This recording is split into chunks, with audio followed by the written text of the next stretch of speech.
मस्तक नहीं झुकाएंगे। पाठ का प्रश्न उत्तर।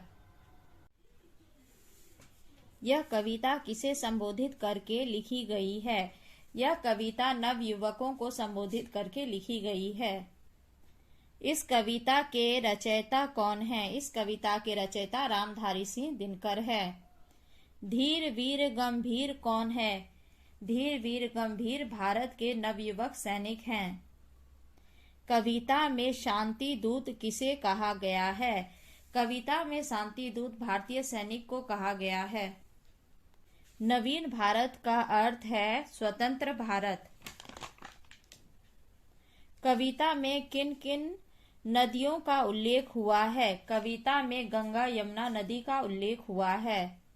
भारत के नौजवान किसके वंशज हैं?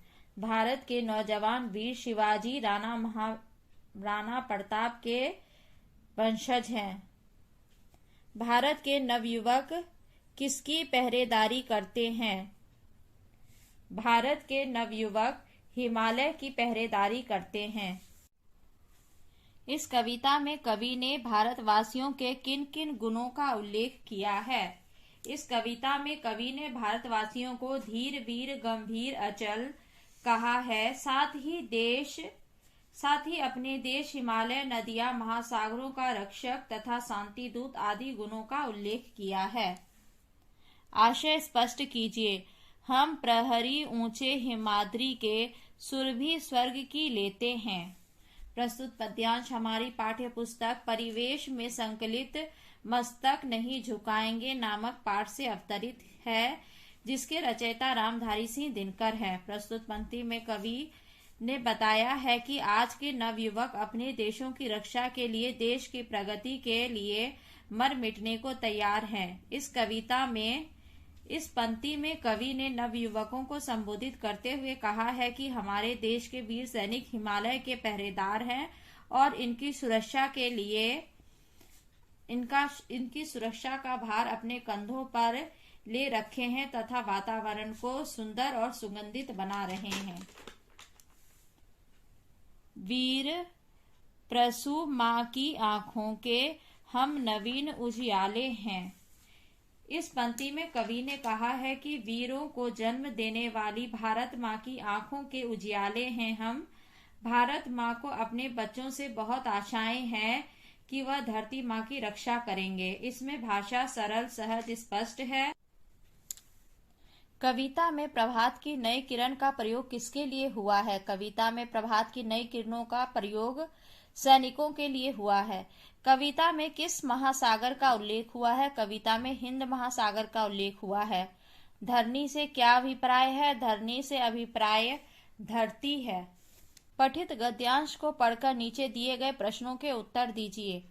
हम हैं शिवा प्रताप, रोटियां भले ही घास की खाएंगे, मगर किसी जुल्मी के आगे मस्तक नहीं झुकाएंगे।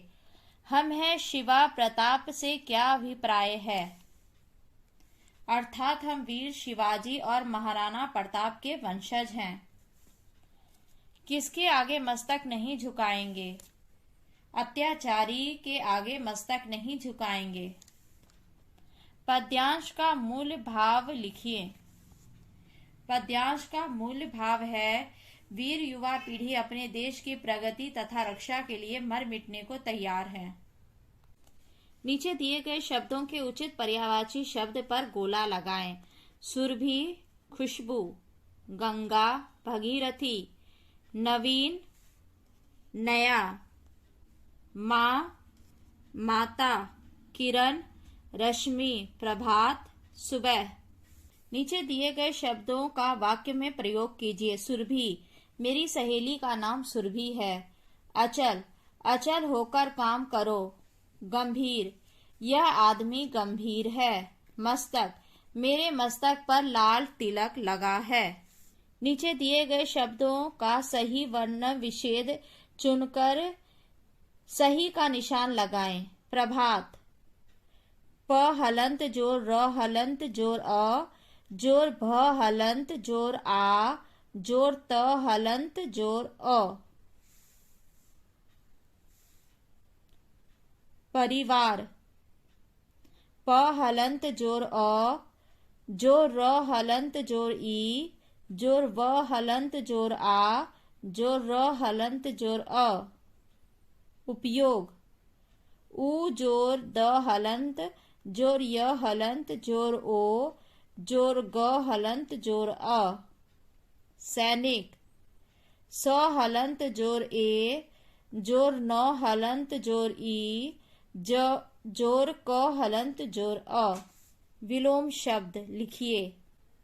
नवीन प्राचीन, स्वर्ग नर्क, वीर कायर, ऊंचा नीचा, गंभीर अगंभीर, चंचल, शांति अशांति। सही उत्तर चुनकर सही लगाएं और रिक्त स्थान भरें। देश के वीर अपने देश की डैश के लिए बलिदान दे रहे हैं। शान के लिए बलिदान दे रहे हैं। महाराणा प्रताप ने मुगल से डैश लेने की ठानी, लोहा लेने की ठानी। सूरज की डैश हमारे स्वास्थ्य के लिए काफी लाभदायक होती है। सूरज की किरणें हमारे स्वास्थ्य के लिए काफी लाभदायक होती हैं। गंगा यमुना भारत की पवित्र डैश हैं। गंगा यमुना भारत की पवित्र नदियां हैं।